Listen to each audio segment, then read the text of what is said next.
안녕하세요.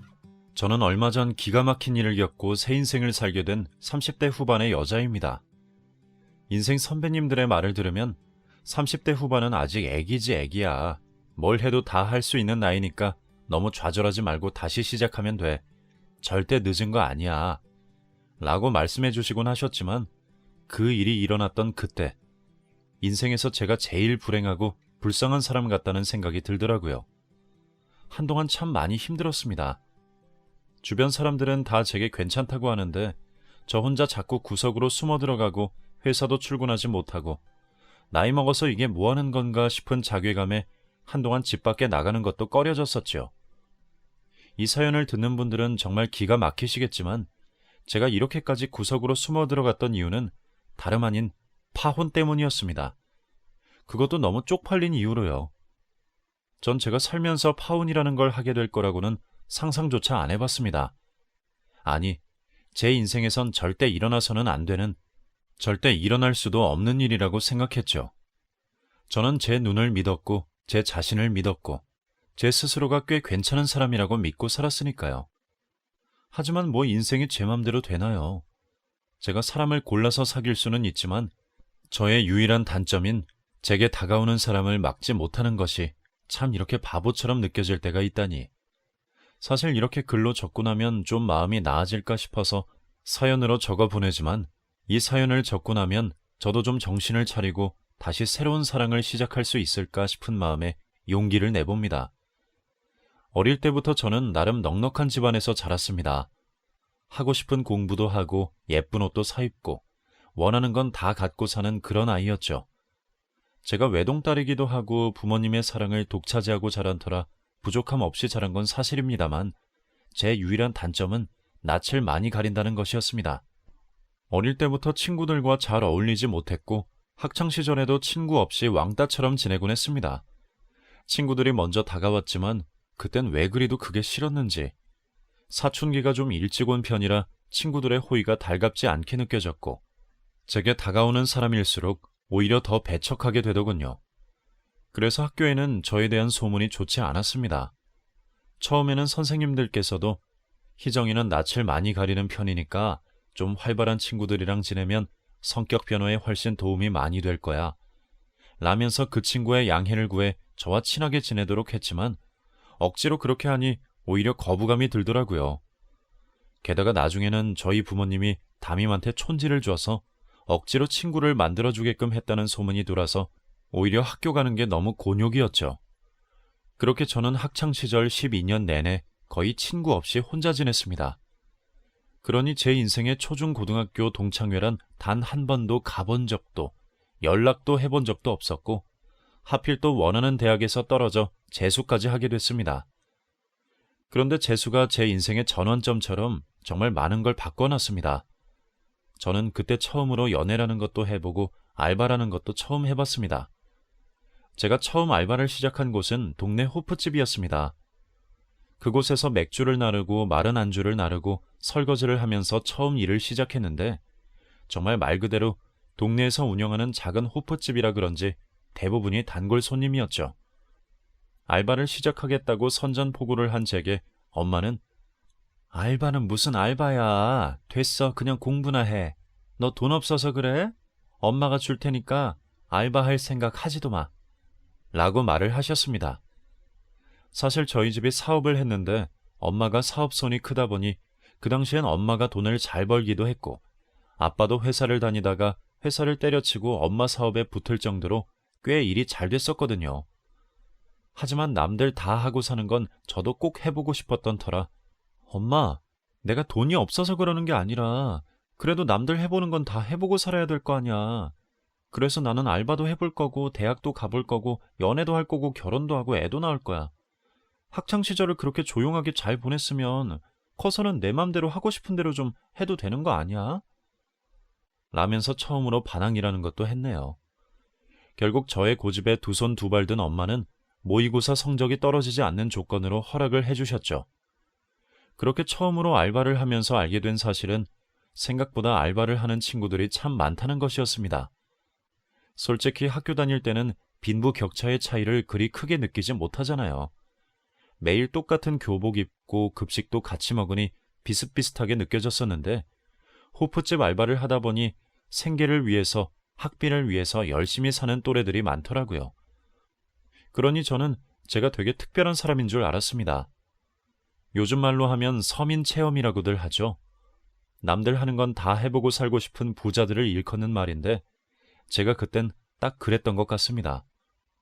솔직히 부자도 아닌데 어릴 때 못 해보고 자랐던 걸 이제 와서 해보겠다고 날뛰는 게 좀 웃겨 보일 수도 있지만 그땐 그냥 정해진 대로 사는 것이 아니라 내 스스로 인생을 개척해서 살아야겠다고 생각했던 것 같습니다. 하지만 그런 저의 선택이 옳았다고 얘기하고 싶습니다. 부모님을 쫄라 겨우 원룸에 자취방 한 칸을 얻어 호프집에서 알바를 하다가 가게가 문을 닫으면서 편의점 알바로 옮기게 됐고 그곳에서 제게 인수인계를 해주던 한 남학생을 만나게 됐습니다. 단정한 옷차림에 나쁘지 않은 외모를 가진 그 남학생은 친절한 말투로 제게 일하는 방법을 알려주었어요. 워낙 전에 일하던 호프집이 일이 좀 빡센 편이라서 얼핏 보기에 편의점은 일하기 쉬워 보이더라고요. 그렇게 인수인계를 받다가 문득 이곳 사장님은 어떤지, 일하는데 힘든 점이 무엇인지 궁금해지더라고요. 그래서 그 남자에게 근데 여기 알바하기 별로예요? 왜 관두는 거예요? 라고 물었더니 저 군대 가요. 내일 모레 입대인데 사장님이 인수인계만 해달라고 해서 시간 내서 나온 거예요. 여기 사장님 되게 좋으세요. 월급 밀린 적도 없고 밥도 잘 사주시고 먹을 거 있으면 잘 챙겨주시고 진짜 아들처럼 대해주세요. 라고 말하더라고요. 왠지 이상하게 그 사람 말은 믿을 수 있을 것 같다는 생각이 들었습니다. 입대를 3일 앞둔 남자가 편의점 알바 인수인계를 나온다는 사실 자체가 사장님 마인드가 괜찮다는 생각이 들었고 이 사람도 정말 괜찮은 사람이다 라는 생각이 들었습니다. 왜 보통 남자들 입대 전날이면 여기저기 친구 만나고 여자 만나느라 바쁘지 굳이 일하던 가게에 와서 책임지고 인수인계를 하지 않잖아요. 그런데 끝까지 나와서 친절하게 알려주는 모습이 멋있어 보였어요. 그렇게 그 사람에게 3일 동안 인수인계를 받으면서 이런저런 얘기를 나누게 됐습니다. 남동생을 2명 둔 장남이라는 거, 해병대를 자원했다는 거, 알바로 학비를 벌어서 매 학기를 다녔다는 거. 저와는 너무 다른 삶을 살고 있었고 그 사람이 자꾸 궁금해져 갔습니다. 그래서 헤어지고 집에 가서도 한동안 잠을 이루지 못했어요. 이제 내일이면 못 볼 사람인데 왜 그렇게 아쉽고 생각이 나는지. 결국 저는 마지막 날 그 사람에게 혹시 군대 갔다 오면 이 편의점으로 다시 와줄 수 있어요? 제가 그때까지 하고 있을게요. 라고 용기를 내서 말했죠. 남자에게 먼저 고백하는 건 이때가 처음이었는데 믿져야 본전이란 마인드로 말했죠. 저 제대하려면 2년도 더 남았는데요. 알바를 그렇게 오래 하겠다고요? 저야 좋죠. 아는 사장님이랑 일하는 건데 그럼 그때 제가 넘겨받을게요. 약속 꼭 지켜주세요. 라고 말을 하더라고요. 그렇게 저는 그 사람을 보내고 그 뒤로 정말 2년 동안 그 편의점에서 알바를 했습니다. 편의점 일하면서 술 취한 아저씨들, 진상 아줌마 손님들 상대하느라 때려치고 싶을 때도 많았지만 오직 그 사람을 다시 만나기 위해서 겨우겨우 버텼죠. 엄마는 기껏해야 최저시급밖에 받지 못하는 편의점 알바를 오랫동안 하는 저를 이해하지 못하시더라고요. 돈이 필요하면 엄마 회사에 인턴으로 와서 일하라고 말씀하셨지만 저는 그래도 그만두지 않았어요. 편의점에서 일하는 시간대를 바꿔가긴 했지만 사장님께서도 알바 중에는 제가 제일 오래 일한 사람이라고 말했고 취업이 바로 안 되면 매니저를 시켜줄 테니 걱정하지 말라는 식으로 말씀하시더라고요. 사실 전 졸업을 하면 엄마가 운영하는 사업장에서 같이 일을 해야 했던 터라 취업에 대한 걱정은 없었지만 학교 다니고 알바하고 이렇게 소소하게 돈을 버는 일상도 나쁘지 않다고 생각했습니다. 게다가 직접 노동을 해서 돈을 벌어보니 부모님이 주시는 용돈을 함부로 쓰지 못하겠더라고요. 돈의 소중함을 알았다고 해야 하나? 우리 엄마가 이 돈을 벌려고 그동안 얼마나 노력하신지 눈에 보여서 경제관념이 저절로 생기더라고요. 그래서 저는 지금도 편의점에서 2년의 청춘을 보낸 게 전혀 아깝다고 생각하지 않아요. 아무튼 그렇게 살다 보니 정말 2년이 후다닥 지나가더라고요. 그리고 약속대로 정말 그 사람이 제대를 하고 편의점을 찾았습니다. 오랜만에 보는 그 사람은 햇빛에 그을렸는지 까무잡잡해지고 그 전보다 듬직해진 느낌이었어요. 저는 반가운 마음에 그 사람에게 달려가 포옹을 했습니다. 너무나 당황스러웠겠죠. 고작 3일 본 여자가 갑자기 달려와서 끌어안으니 그 사람도 기가 막히다는 듯이 웃더라고요. 왜 웃어요? 전 너무 반가워서 그런 건데. 라면서 저도 뻘쭘해했더니 아직까지 진짜 알바하고 있을 줄 몰랐어요. 솔직히 없을 줄 알았거든요. 그런데 이렇게 보니까 정말 약속은 지키는 사람이네요. 그동안 잘 지냈어요? 저 머리 짧으니까 너무 이상하죠? 그래도 금방 자라요. 원래 제대하면 금방 자란다고 하더라고요. 같이 다닐 때 군인 티는 좀 나겠지만 이해해 줄 수 있죠? 라고 말을 하더라고요. 당연하죠. 저 그런 거 부끄러워하고 그런 사람 아니에요.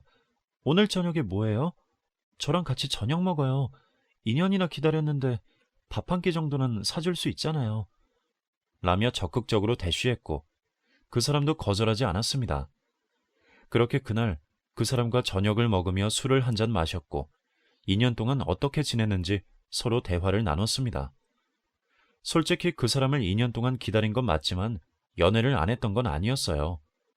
중간중간 남자친구도 만나고 썸도 몇 번 타보고 했지만 그 사람만큼 강렬한 느낌이 들지 않더라고요. 그래서 이렇게 다시 만나게 돼서 너무나 기쁘고 반가웠어요. 그리고 그 사람 입에서 의외의 말이 나오더라고요. 군대 가 있는 동안 내가 왜 그쪽한테 연락 안 한 줄 알아요? 내 마음이 흔들릴까봐 그랬어요. 솔직히 우리 인수인계하고 며칠 동안 되게 재밌었다고 생각했거든요. 그리고 서로 뭔가 느낌이 통했다고 느꼈는데 혹시 나만 그렇게 느낀 건가요? 난 그쪽 되게 마음에 들었는데. 그래서 제대하고 나오면 좀 적극적으로 대쉬해볼까 생각하긴 했었어요. 물론 남자친구가 없다는 전제하에. 근데 그쪽이 날 갑자기 끌어안으면서 너무 반가워하니까 심장이 막 뛰더라고요. 아, 이런 사람이었구나. 되게 밝은 사람이었구나. 라는 생각을 하게 됐어요. 라면서 적극적으로 제게 말하는 겁니다. 사실 저도 밝은 사람 아니에요. 낯도 많이 가리고 어릴 때부터 친구들이랑 사이도 안 좋고. 근데 그쪽한텐 왜 그랬는지 모르겠어요. 그냥 제 마음이 가는 대로 한 거예요. 그렇게 안 하면 후회할까 봐. 그래서 지금은 후회 안 해요. 제가 하고 싶은 대로 하니까요. 언제까지 이렇게 제가 하고 싶은 대로 하면서 살진 모르겠지만 할 수 있는 데까진 해보려고요.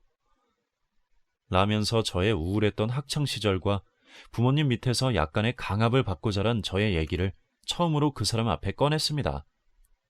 그 사람은 제가 자기처럼 편의점 알바를 하니까 당연히 자기랑 비슷하게 평범한 집안인 줄 알았는데 엄마가 회사를 운영한다고 하니 약간 의아해하더라고요. 그런 일이 드라마에서만 있는 일인 줄 알았는데 진짜 현실이구나. 그럼 잘 사는 사람들은 정말 결혼도 정해진 사람이랑만 하고 정략 결혼 이런 것도 하고 그래요? 라며 묻더라고요. 솔직히 그 말에 그 사람의 순수함이 느껴졌습니다. 차라리 저희 집이 정말 그런 것처럼 떼보자면 억울하지라도 않아요. 저희 집은 그 정도 재벌까지는 아니에요. 제가 초등학교 들어가면서부터 엄마 사업이 잘 풀려서 지금까지 그냥 넉넉히 살아온 거지. 그 전에는 저희 집도 별 볼 일 없었어요. 대신에 한창 엄마 손 필요한 시기에 저는 되게 외롭게 컸어요. 그래서 초중 고등학교 졸업식에 찍은 사진이 없다니까요. 부유하게 자라서 좋긴 한데 부모님 두 분 다 바쁘셔서 혼자였던 적이 정말 많았어요. 아무튼 이런 암울한 이야기는 그만하고 이렇게 다시 만나서 정말 기분이 좋네요. 오늘 제가 술 살 테니까 우리 코가 삐뚤어질 때까지 마셔봐요. 라면서 그 사람과 소주잔을 기울였습니다. 그 뒤로 자연스럽게 연락을 하게 되었고 그렇게 저희 둘은 세상에 둘도 없는 연인이 되었습니다. 연애 기간 내내 저를 공주님처럼 대해주는 남자친구 덕분에 정말 행복했어요. 늘 다정하고 제게 화도 안 내는 남자친구를 보면서 세상에서 제가 제일 복받은 여자인 줄 알았죠. 그 뒤 제가 대학을 먼저 졸업하면서 엄마 회사로 들어가 먼저 일을 하게 됐습니다. 그렇게 2년 정도 그 사람과 만남을 가졌고 그 사람도 졸업반을 앞두고 있었죠. 학생과의 연애가 쉽지 않았지만 공부를 하면서도 알바를 하는 그 사람이 안타깝기도 하고 대단하기도 해서 좋은 선자리가 들어와도 마다하고 저는 계속 그 사람을 고집했습니다. 그렇게 그 사람과 만남을 이어가던 그때, 그날은 비가 엄청 많이 오던 날이었습니다. 퇴근길에 우산 없이 저 혼자 회사 입구 앞에 서서 보험회사를 기다리고 있었습니다. 아침부터 차가 덜컹거렸는데 퇴근할 때쯤엔 시동이 아예 켜지지도 않았고 엄마 차를 타고 같이 퇴근을 하려고 했더니 저한테 말도 없이 낮에 출장을 가셔서 먼저 집으로 퇴근을 했다더라고요.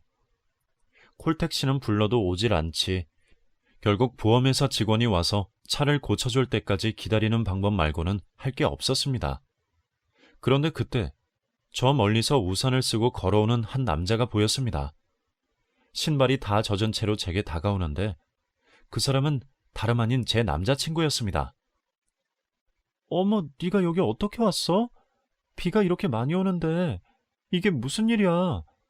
라면서 제가 놀라자 네가 차 고장났다며. 지금 이렇게 비가 오는데 여기까지 택시가 들어오겠어?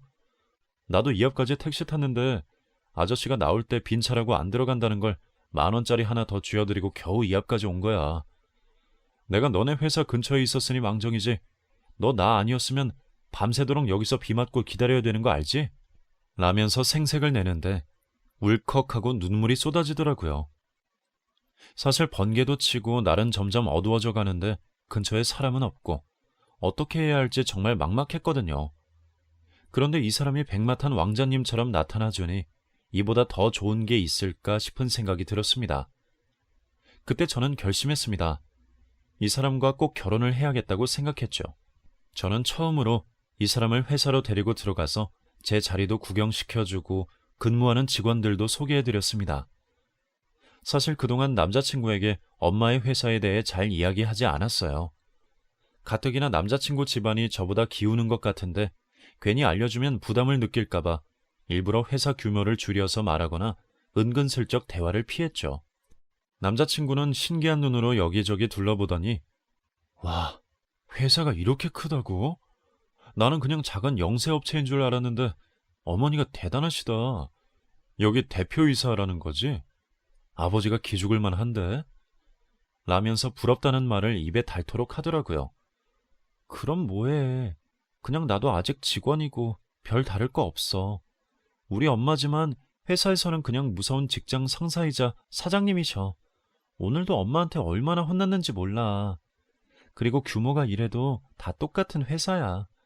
사업이라는 게 그렇더라고. 막 잘 되다가도 언제 망할지 모르고 또 언제 잘 될지 모르는 게 회사더라고. 그러니까 너무 부러워하지 마. 라고 얘기를 했습니다.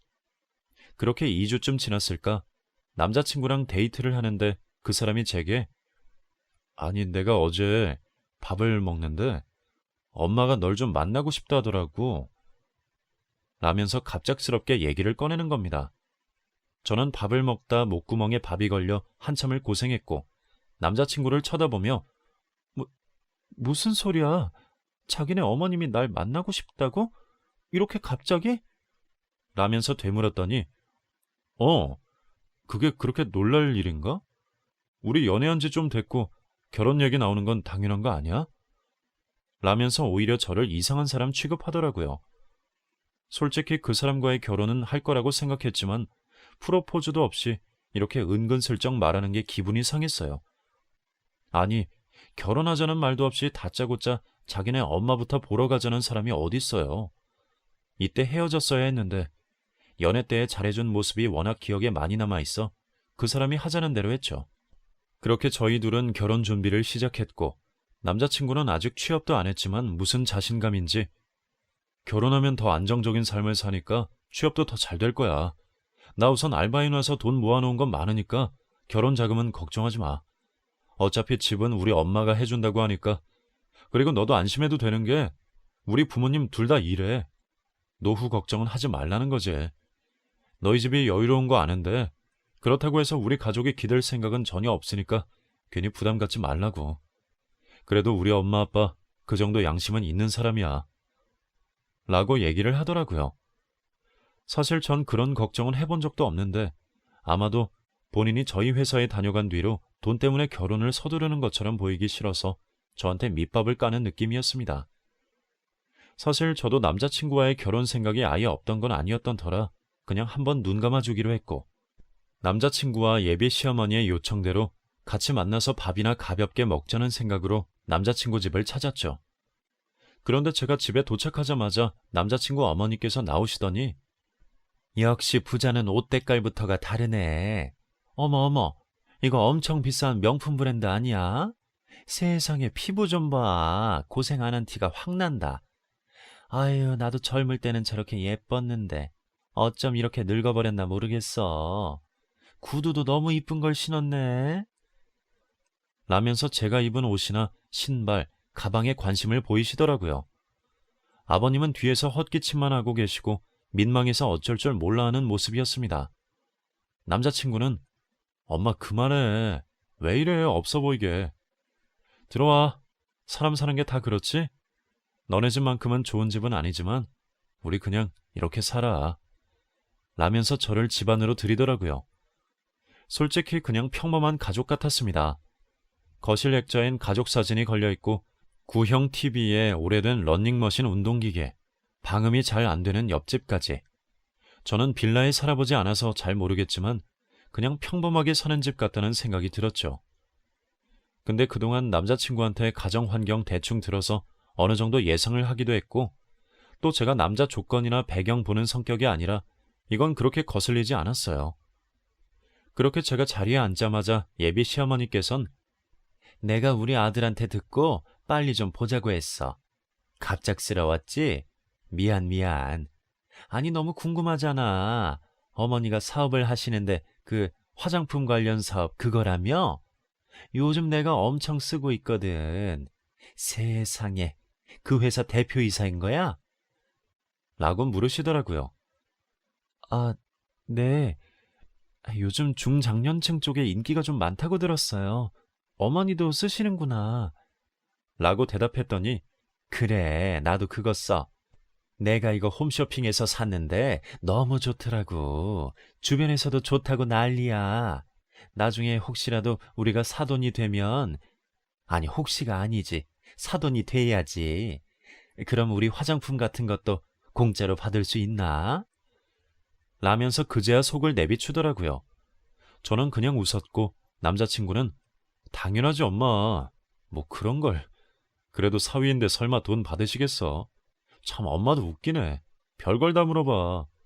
아빠는 뭐 궁금한 거 없어? 라면서 자기도 민망했는지 아버님께 말을 걸더라고요. 아버님은 헛기침만 하시더니 그냥 뭐 난 궁금한 건 없고 집안이 수준 차이가 좀 나는데 부모님이 결혼을 허락하실지 모르겠네.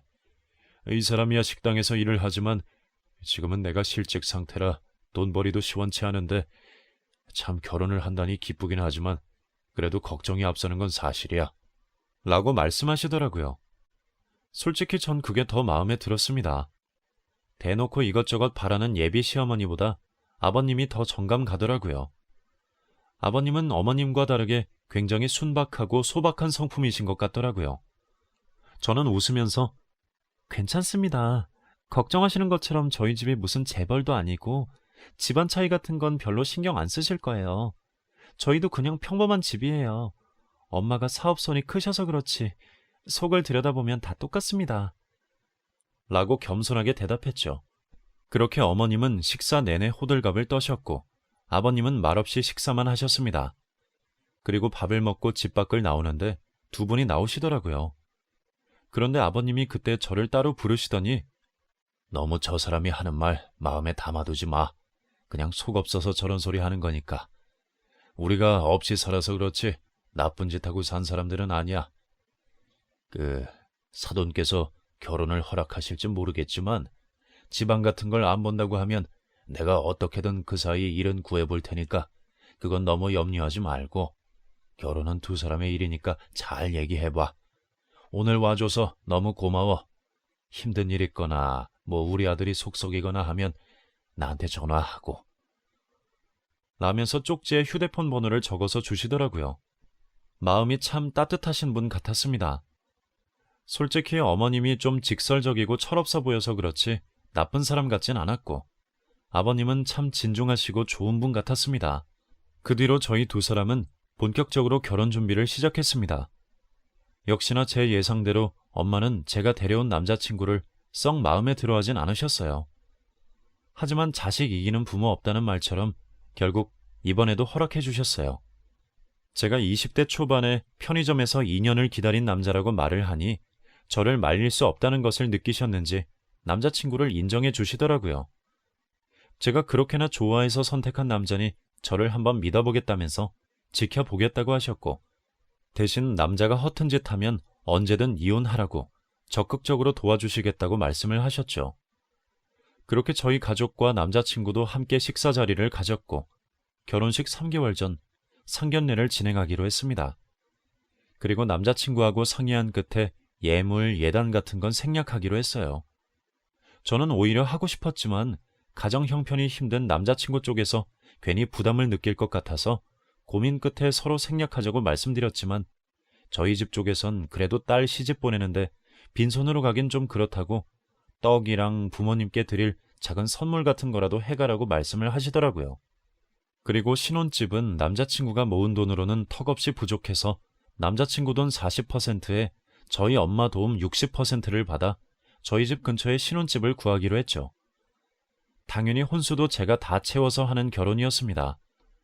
그러니 주변에서는 제가 너무 손해라고 했지만 전 정말 다른 조건보다 이 사람 하나만 보고 하는 결혼이다 보니 그땐 주변에서 보내는 우려의 목소리들이 전혀 들리지 않았죠.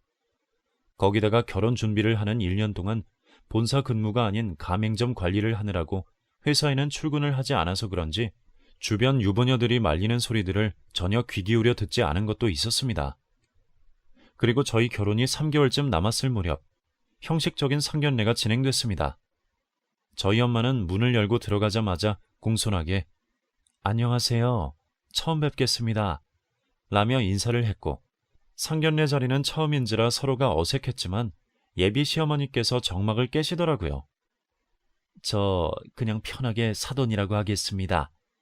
뭐 따님도 예쁘게 잘 키우셨겠지만 저희가 결혼 준비를 하면서 좀 속상한 부분이 있어서 먼저 말씀드립니다. 딸아이를 통해서 저희에게 목걸이랑 넥타이 핀을 보내셨더라고요. 기분이 안 좋더군요. 솔직히 결혼이라는 게 집안과 집안이 이어지는 건데 예물 예단을 아무리 안 하기로 했다고 해도 그렇지 저희 집을 무시하는 것도 아니고 너무 약소하다고 생각하시는 거 아닙니까? 듣자하니 회사 대표라고 들었는데 어쩜 이렇게 손이 작습니까?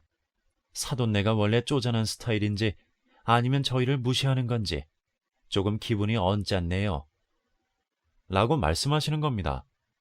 그 말을 들은 예비 시아버님은 옆에서 어머님을 말렸고, 그 말을 듣고 당황한 저희 엄마는 "네? 아니, 저희는 빈손으로 보내기 좀 그래서 뭐라도 들려보내야겠다는 생각에 그런 건데 서운하셨다면 죄송합니다. 그런 생각까진 못했네요. 저도 딸아이 시집 보내는 게 처음이라 제가 많이 서툴렀습니다." 라고 바로 사과를 하는 겁니다. 잘못한 것도 없는 엄마가 옆에서 사과를 하는 모습을 보니 저는 화가 났습니다. "엄마, 무슨 소리야? 그리고 어머니, 그건 아니죠. 솔직히 아무것도 주고받지 않기로 했는데 저희가 신경 써서 챙겨간 거예요." 라고 말씀드렸더니 엄마가 절 제지하더라고요. "사돈, 그럼 혹시 원하시는 게 있는지요? 이왕 이렇게 만났으니 솔직히 말씀해 보시죠. 할 건 하고 넘어갈 건 넘어가야 저도 마음이 편하죠." 라고 말을 하시더라고요. 시어머니는 헛기침을 하시더니 "솔직히 저희 없는 집에서 아들 하나 정말 뼈 빠지게 고생해서 키웠습니다. 꽤 이름 있는 대학에 곧 좋은 기업에 취직도 할 거고요. 사업을 운영하셔서 아시겠지만 취업하는 게 쉽지 않다는 건 잘 아실 겁니다. 하지만 대학이 좋으니 뭐 취업이야 따놓은 당상이고, 솔직히 저도 지금 일하고 우리 남편도 얼마 전 꽤 큰 회사에 취업을 했어요. 이 늦은 나이에 말이지요. 이 정도면 재산만 적을 뿐이지 노후는 보장됐다고 생각하는데 아무리 우리가 없이 살아도 그렇지 이런 말도 못하나요? 저희 아들도 귀한 자식입니다. 저희 아들이랑 결혼하는데 예단을 꼴랑 넥타이 핀에 목걸이라니요. 사돈이 생각보다 배포가 작으시네요. 라고 말씀을 하시더라고요. 이때 옆에서 아무 말도 하지 않고 바닥만 쳐다보는 남자친구가 너무 야속해 보이더라고요. 어른들 얘기에 제가 끼는 게 예의가 아니고 또 분위기가 더 험악해질까봐 저도 참았고 엄마도 이왕이면 어차피 한 번 하는 결혼이니 맞춰주자고 말씀을 하시더라고요. 저는 식사를 마치고 나와서 집으로 돌아와 남자친구에게 전화를 걸었습니다. 어머님이랑 얘기했어? 어머님이 뭘 하셔? 예단비를 얼마 정도 받고 싶다고 하시는데?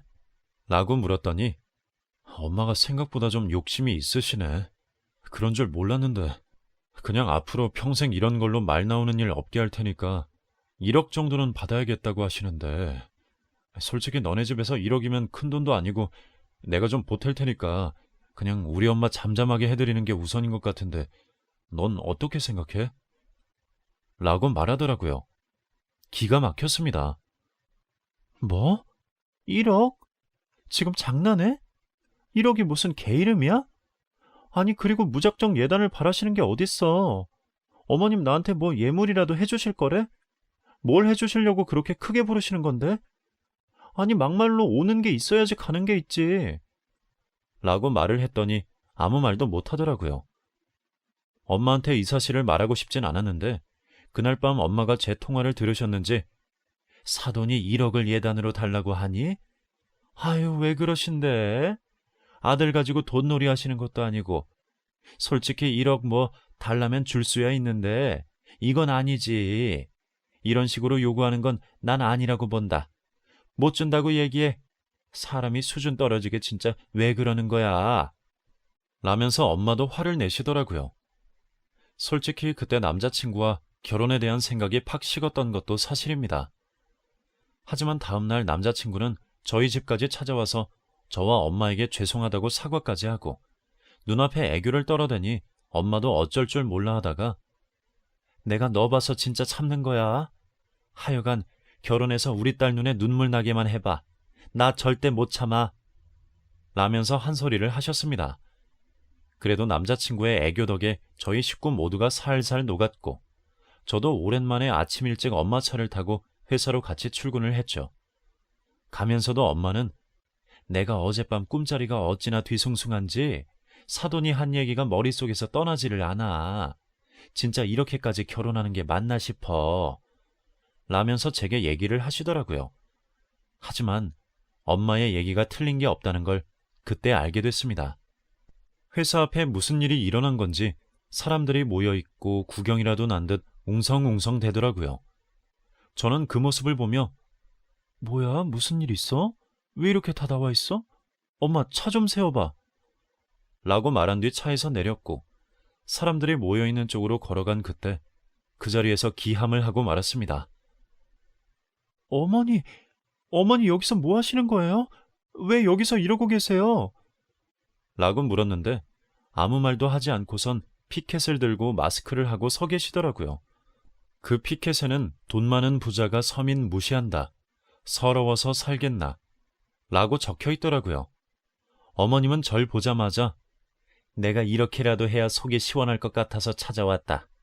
돈 많으면 사람 무시해도 되는 거야? 어제 아들한테 들으니까 곧 죽어도 예단비로 1억은 안 되겠다고 했다며? 우리가 그 돈 받을 정도도 안 된다 이거야? 우리 아들 평생 키우느라 든 돈이 몇십억인데 우리 아들을 데려가면서 그깟 1억도 못 해줘? 사람들이 그러면 못 써.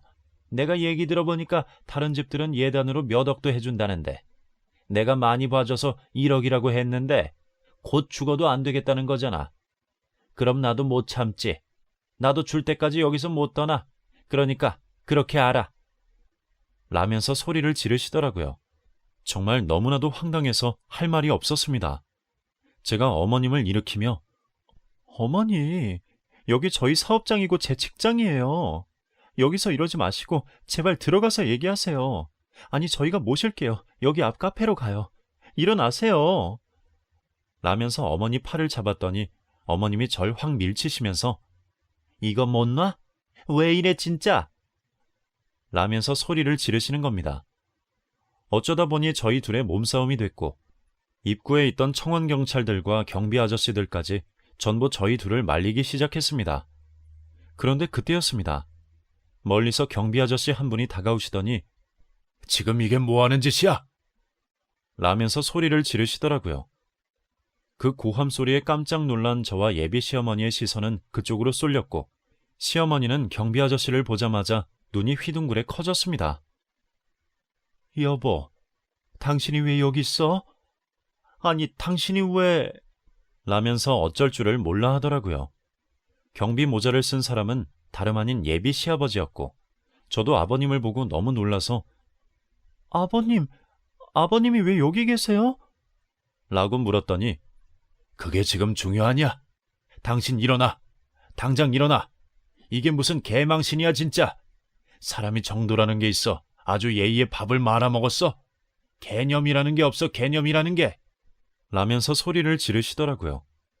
깜짝 놀란 저희 엄마도 아버님과 저를 번갈아 보셨고 저도 이 사태가 너무 난감하고 황당해서 무슨 말을 해야 할지 모르겠더라고요. 시어머니는 아버님을 보시더니 여보, 그럼 당신이 일을 구했다는 데가 여기야? 아니, 큰 회사라며. 세상에 다른 회사도 아니고 여기서 경비 일을 하는 거야? 아니, 젊은 사람이 좋은 직장 놔두고 왜 경비 일을 해? 이게 지금 어떻게 된 거냐고? 라면서 오히려 시어머니가 더 큰 소리를 치시는 겁니다. 뭘 어떻게 되긴 어떻게 돼, 이 사람아. 본 그대로지. 여기가 처우도 좋고 돈도 잘 주니까 일하는 거지. 당신이 이러면 내가 여기서 일을 할 수가 있겠어? 이게 무슨 망신이야 이게? 하면서 시어머니를 일으키시더라고요. 저희 엄마도 너무 놀라셨고 저도 너무 놀란 상황이라 그 자리에서 아무 말도 못했지만 사실 저희 회사가 경비 아저씨들과 청소 이모님들 그리고 식당에서 근무하시는 급식 도우미분들에게 업계에서 소문이 날 정도로 처우가 좋고 월급이 많은 편이거든요. 그래서인지 매년 경쟁자가 넘쳐나고 저희가 파견으로 직원을 채용하는데 업체들에서도 저희 회사에서 근무하고 싶은 사람이 너무 많아서 면접을 하루에도 10명 이상 본 적도 많았다고 하더라고요. 아버님 역시 처우가 좋아서 지원을 했지만 합격하고 나서 저희 회사인 걸 알았고 다행히도 대표이사실이나 일반 직원들과는 좀 멀리 떨어진 공장 쪽 경비라 부담 없이 지원을 했다고 하시더라고요. 아버님이 소리를 고래고래 지르며 시어머니에게 설명하자 그 사실을 알게 된 시어머니는 갑자기 저희 엄마 눈치를 보더니 사돈, 혹시 저희 남편 자르실 거 아니죠? 아니 뭐 누가 보면 가족이라고 일부러 뽑아준 줄 알 것 같은데 그런 거 아니잖아요. 정정당당하게 면접 봐서 들어온 거잖아요. 대답해 보세요. 저희 남편 자를 거 아니죠? 라면서 저희 엄마에게 묻더라고요. 엄마는 그 모습을 보며 아무 말도 하지 않았고 엄마가 입을 열지 않자 시어머니께선 무릎을 꿇으면서 아이고 사돈, 자르지 말아주세요. 저희 남편 진짜 힘들게 취직한 거 아시잖아요. 이 사람이 전 회사에서도 권고사직 당하고 나서 한동안 너무 힘들어했어요. 그래서 제가 눈이 멀어서 그랬나 봐요. 바랄 게 있고 바라면 안 되는 게 있는 건데 너무 돈이 없다 보니까 아들 장가 보내면서 한몫 크게 챙겨보려고 제가 욕심을 냈나 봐요. 사돈네가 좀 넉넉하다고 하니 저도 모르게 그런 무리한 요구를 했네요.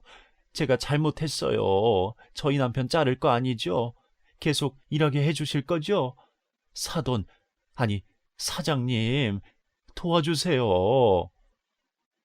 라면서 무릎을 꿇고 사정하기 시작하더라고요. 엄마는 대답하지 않고 회사로 들어가셨고 저는 엄마를 따라 들어갔습니다. 그 뒤로 시어머니께선 사무실 안까지 소리가 다 들리도록 밖에서 울부짖으셨고 한참이 지나서야 그 소리가 잠잠해졌습니다. 한동안 그 일이 일어난 뒤로 회사 사람들은 저를 보면 수군거리기 시작했고 괴상한 소문들이 들리기 시작했습니다. 제가 돈으로 남자를 매수해서 결혼을 한다더라. 몸에 장애가 있어서 정상적인 집안은 만날 수 없다더라. 경비까지도 자기 가족으로 회사 안에 들이냐 등등. 정말 듣기 힘든 유언비어들이 저를 괴롭혔고 결국 저는 한동안 회사에 얼굴 들고 다니기 창피해 나갈 수 없었습니다. 당연히 그 일 이후 남자친구에게 이별을 통보했고 결국 준비했던 결혼은 전부 물거품이 됐죠. 남자친구는 왜 본인이 잘못한 것도 아닌데 우리가 헤어져야 하냐면서 끊임없이 제게 매달렸지만 그 사람을 볼 때마다 그날 일이 생각나고 얼굴이 화끈거리면서 토악질이 올라와서 도저히 전화통화도 할 수 없겠더라고요. 저희 회사 경비로 취직하셨던 시아버지께서도 출근하신 지 3개월 만에 사직서를 내셨고, 제게 따로 문자를 보내서 미안하다고, 본인 때문에 모든 걸 다 망쳤다고 자책하셨지만 그런 말에 답장할 힘조차 없었습니다. 벌써 저 일이 일어난 지 꽤 오랜 시간이 지났지만 저한테는 너무 충격적인 일이고 상상도 못했던 일들이라 지금도 너무나 기억 속에서 선명하게 남아 저를 괴롭히고 있습니다. 이래서 결혼이라는 걸 힘들다고 하는 거구나. 이래서 집안을 보고 그 사람 내면을 보고 사랑만으로는 결혼할 수가 없는 거구나. 라는 얘기가 이제야 와닿더라고요. 하지만 제가 포기할 수 없는 건 또 다른 사랑을 기다리고 있다는 겁니다. 꽤 오랜 시간이 지났지만 그때 그 사람과 나누었던 그 감정, 사랑이 그립고 가끔은 그 사람이 생각나기도 하지만 미련두지 않고 더 좋은 사람이 나타날 때까지 저 스스로를 가꿔가며 성장해 나가보도록 하겠습니다. 물론 일도 더 열심히 해서 커리어도 뒤처지지 않는 사람이 돼야겠죠. 이 사연을 들으신 분들 중에 제가 잘못한 것이 있다면 많이 질타해 주시고 또 응원을 해 주셨으면 좋겠습니다. 그리고 아직 미혼이신 분들은 저 같은 일 겪지 마시고 좋은 분 만나 꽃길만 걸으시길 바랍니다. 긴 사연 들어주셔서 감사합니다.